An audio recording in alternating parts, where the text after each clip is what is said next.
This video is sponsored by Skillshare. Hi guys, it's Claire. Welcome back. Today I wanted to talk about the books that I read this winter, most of which I really enjoyed with the exception of one extremely overhyped and over-reviewed book. So I thought I would kick things off there just to get the negative energy out of the way before moving on to some of the books that I can genuinely recommend. So let's get started with Topics of Conversation by Miranda Popkey, which came out in January and has received a great deal of review attention because I have to assume Popkey is writing about bad, highly educated white women. And one bad woman in particular who uses sex as a vehicle of indulging her own narcissism and self-loathing, and who leans on a lazy understanding of Freudian psychology as an excuse to not grow or evolve as a person. I have a lot of problems with this novel, so let me count the ways. Number one, it isn't even a novel, it's just a series of laboriously interconnected short stories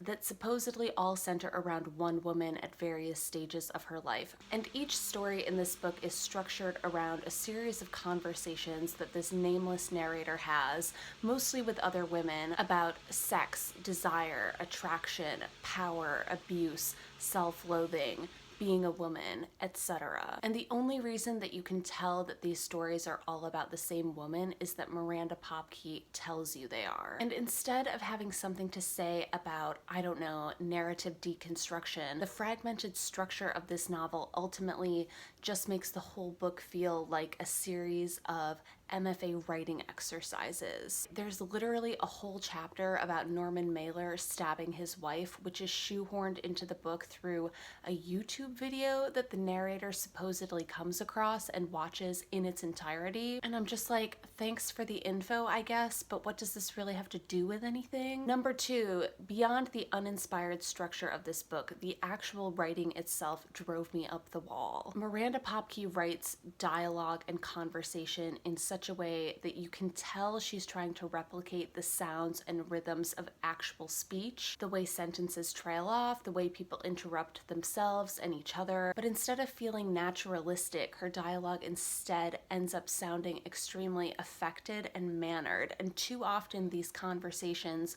just devolve into a series of long, self-indulgent soliloquies. It's so repetitive, and every single person in this book talks in the exact same way. Every conversation or monologue has exactly the same cadence and the same kinds of interruptions, and it all just ends up feeling like poor imitation that doesn't actually reveal anything illuminating about how people actually communicate. Number three, the way this book frames character motivation and individual psychology is something that I've seen in a lot of fiction that has come out of American MFA programs in recent years, and it's probably one of my biggest literary pet peeves. Like, I don't know who out there told MFA professors that they're all certified psychotherapists, but throughout this book you can just feel some MFA professor writing in the margins, why? What's the motivation? Sure enough, it seems like every bad choice that this main character makes as an adult can all be traced back to her parents' alcoholism, her need for external validation, and an affair that she had with a professor when she was in college. This idea that the way that people are or the things that they do can all be traced back to particular discrete origin points is such an oversimplification of human behavior. I find it to be a lazy kind of characterization, and I'm honestly just tired of seeing it. Number four, and maybe this is just a particular problem of mine, but I'm also getting kind of sick of reading about bad upper middle class white women. And what I mean by that is otherwise privileged white women who hate themselves for no meaningful reason, who drink too much, and who talk about sex and desire in a way that is not nearly as provocative or interesting as they think it is, and women who just wallow in their own vulgarity, unlikability, unlovability. Like, the reason you're unlovable is because you're self-indulgent and willfully insufferable, which are personal choices, to be honest. And lastly, number five, this book is so unashamedly derivative, it actually boggles the mind. Like, if you want to read a book about a sad white woman and narrative deconstruction as explored through one-way conversation, just go and read Outline. And I don't know, if you want to read a book about the performative abusive nature of social relationships among highly educated millennials, just go read Sally Rooney. Basically, anything interesting that Popkey is doing here has already been done with much greater skill by much better writers. But moving on to some better books, earlier this winter I read Know My Name by Chanel Miller, who is the Emily Doe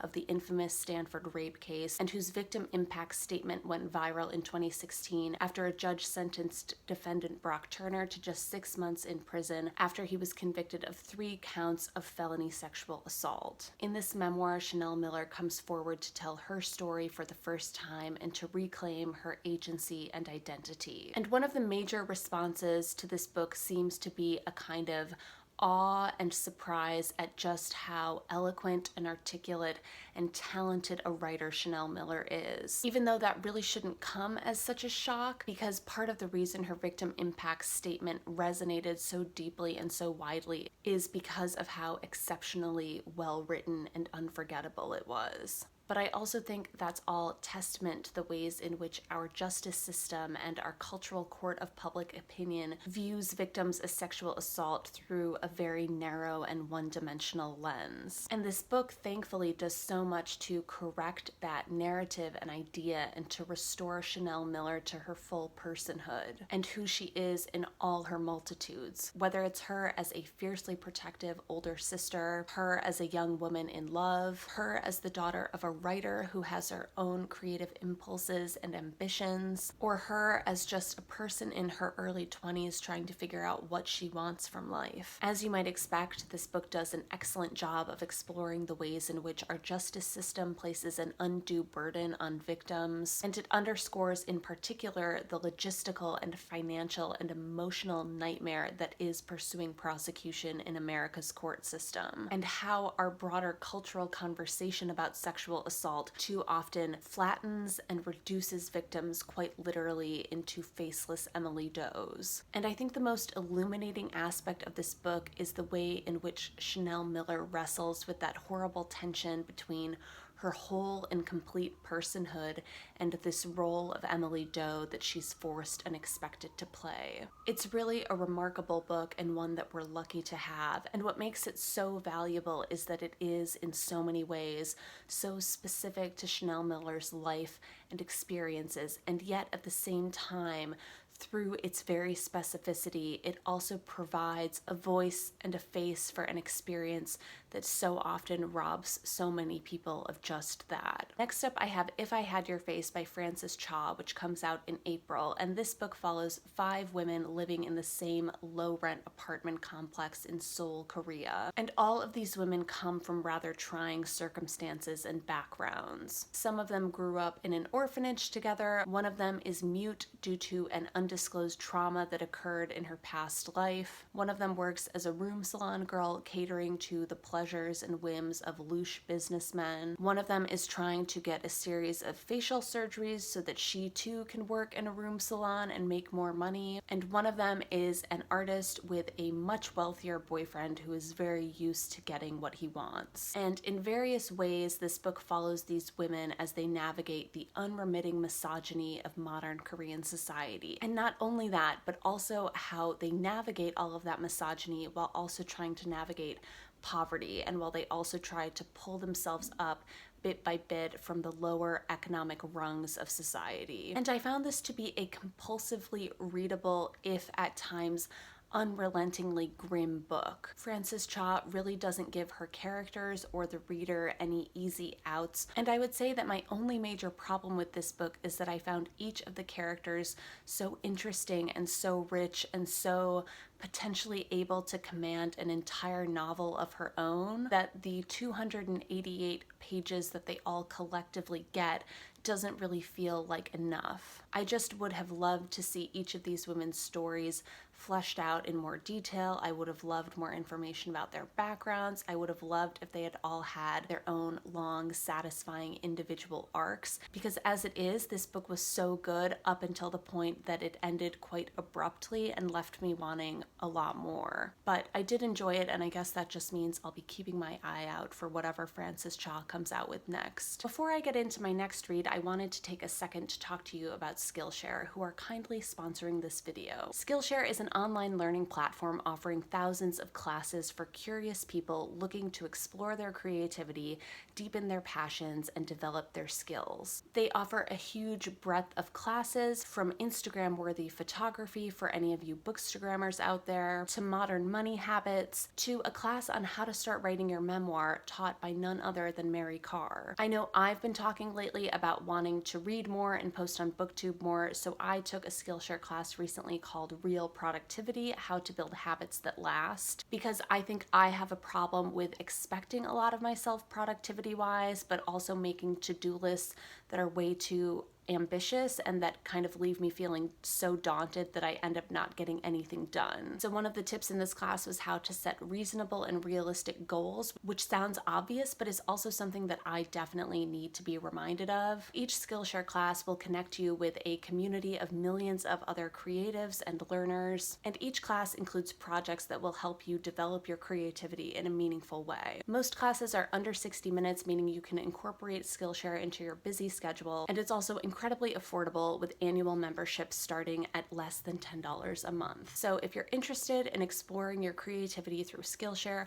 there's a link in the description box below. The first 500 people who click on that link will get 2 free months of Skillshare Premium membership. I read another novel about sexism in modern Korea recently. This one translated from the Korean, and that is Jiyoung Born 1982 by Cho Nam-ju. This book was first published in Korea in 2016 and has since sold over 1 million copies and become something of a national phenomenon. I actually first heard about this novel a couple of years ago when there was something of a scandal when a popular female K-pop star read this book and received a lot of angry backlash from certain male fans who were upset that she would read such a feminist book, which is perhaps proof of why this novel is so necessary and why it has resonated so deeply and so widely in Korea. This is a very short and seemingly straightforward novel that almost reads like a kind of documentary report on the life of Kim Ji-young from her early childhood up through marriage and motherhood, and kind of the social and cultural and institutional sexism that she encounters at every stage of life. Reinforcing the sense that this novel is a document of sorts are the numbers and studies on gender discrimination in Korea that Cho Nam-ju references throughout the book, and she meticulously footnotes and cites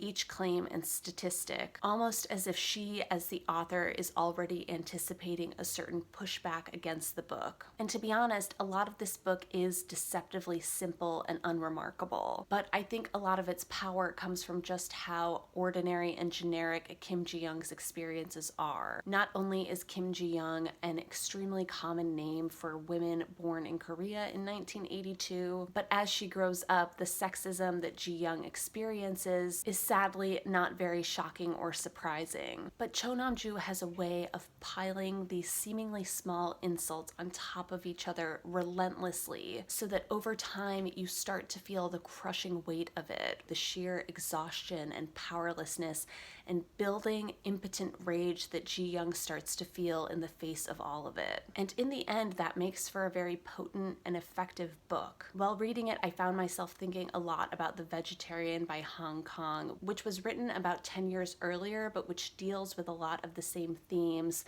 but in a much more literary and metaphorical way. And I was thinking about how Kim Jiyoung Born 1982 is a much more accessible book, but how it also hides a silver bullet in its very banality. So yeah, I liked it a lot. I'm kind of surprised by how much I liked it, just because, like I've said, it doesn't on the surface seem particularly special, but it's actually a real, little knockout of a book. And lastly, in January, I finally finished reading Ship of Destiny by Robin Hobb, thus completing her Live Ship Traders trilogy, which I started way back in May or June of last year. And I just feel like I can't say enough good things about these books, honestly. Just a thrilling end to an exceptional series. There were so many scenes and moments in the final book that felt so epic and so earned and so full of emotional payoff. Just what a joy. And I know I've said it before many times, but I am planning a full review of this series, hopefully coming soon. But I have been brainstorming some ideas for it and thinking about potentially structuring it around a ranking of my favorite characters, kind of in the vein of what I did for my Middlemarch review way back in the day. Stay tuned for more. I also thought it was maybe worth mentioning some of the books that I'm currently in the middle of and may or may not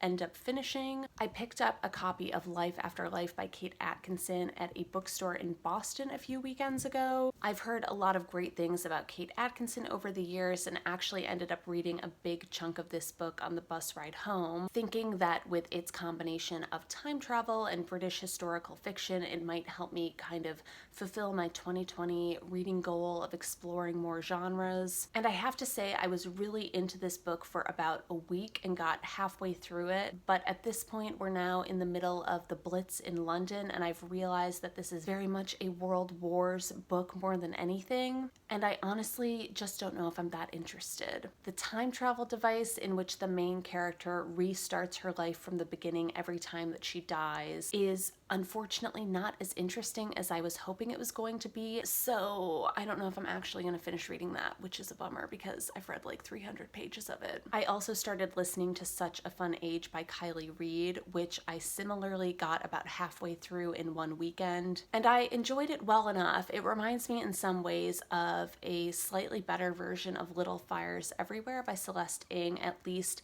in its portrayal of kind of well-meaning rich white people, but I haven't gone back to it for about a week and have since kind of forgotten about it, so I don't know if I'm actually going to end up finishing it. Maybe I will before my library hold runs out, but while it's fine, there's just nothing about it being like, oh, I have to go finish that book ASAP. In the last couple weeks, I also started reading Moby Dick by Herman Melville as part of a book club group that I'm in, and so far it's okay. I wish someone had told me earlier that it's basically a gay love story, because I am really enjoying the relationship and dynamic between Ishmael and Queequeg. I think the people in my book club are enjoying it a lot more than I am so far, so maybe I just still need to get fully into it. But so far, I'm finding it very absurd and lacking in the kind of profound insights into the human condition that you might find in a book by George Eliot or Thomas Hardy. You know, those lightning bolt insights that make it worth wading through the dense 19th century language. So far, Melville is giving me more chaff than wheat, which I'm not digging. But I have committed to reading the whole thing, so I will not be bailing out of that boat. Those are the books that I've read and have been reading recently. Let me know if you've read anything good this winter and if you have any recommendations. Thanks again to Skillshare for sponsoring this video, and thanks to you for watching. Bye!